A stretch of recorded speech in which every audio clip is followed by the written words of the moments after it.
5 number তোমাকে বুঝতে হবে যে নিঃছেদ সেটটা কি।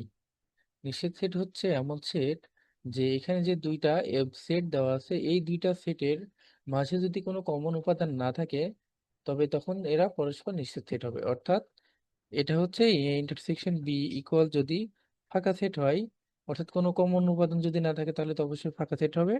তাহলে এরকম যদি ফাঁকা সেট হয় তবে সেটা নিঃছেদ সেট হবে। তাহলে এটা আমরা এখন সমাধান করব। দেখো, সমাধান দেওয়া আছে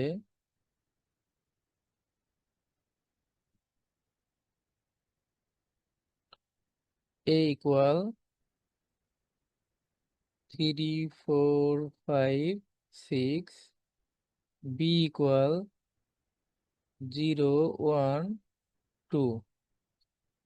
এখন নিঃছেদ সেট হতে শর্ত কি, ইন্টারসেকশন বি ইকুয়াল ফাঁকা সেট হতে হবে। তাহলে আমরা দেখি এখন, অতএব এ ইন্টারসেকশন বি ইকুয়াল, এর মান হচ্ছে বসাও 3 4 5 6,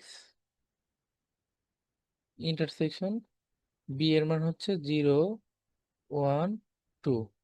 আচ্ছা, ইন্টারসেকশন বলতে কি বোঝায়? কমন মান বোঝায়। ইন্টারসেকশন দ্বারা কি বোঝায়? কমন মান বোঝাবে। তাহলে এই দুটার মাঝে কমন মান দেখো, এখানে 3, এখানে 3 নাই, এখানে 4 আছে, এটাতে 4 নাই, এটাতে 5 আছে, এটাতে 5 নাই, এটাতে 6 আছে, এটাতেও 6 নাই।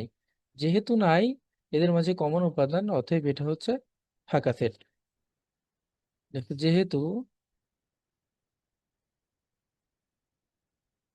এ ইন্টারসেকশন বি ইকুয়াল ফাঁকা সেট, সুতরাং সুতরাং এ ও বি পরস্পর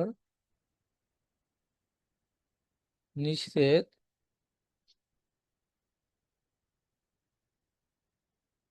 নিঃছেদ সেট।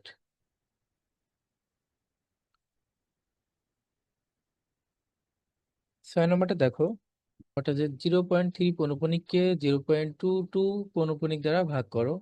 এটা সমাধান করবে এখন। সমাধান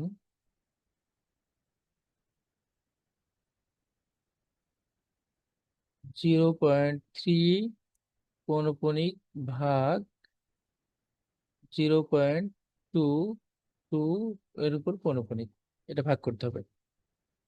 তাহলে এখন পৌনঃপুনিক তোলার নিয়মটা দেখো, যে এখানে যেটা থাকবে সেটা পৌনঃপুনিক থাকুক বা পৌনঃপুনিক ব্যতীত থাকুক সেটা হচ্ছে লিখে ফেলতে হবে। তাহলে 3 লিখলাম।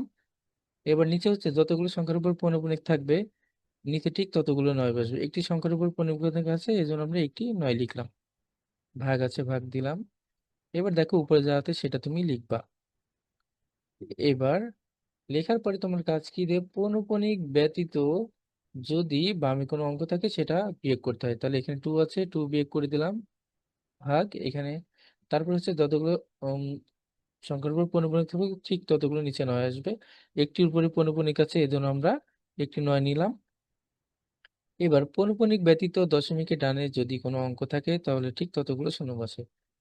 তাহলে কি দেখতে পাচ্ছ, যে এখানে হচ্ছে পৌনঃপুনিক আছে একটি এবং পৌনঃপুনিক ব্যতীত দশমিকের ডানে একটি অঙ্ক আছে, এজন্য একটি শূন্য।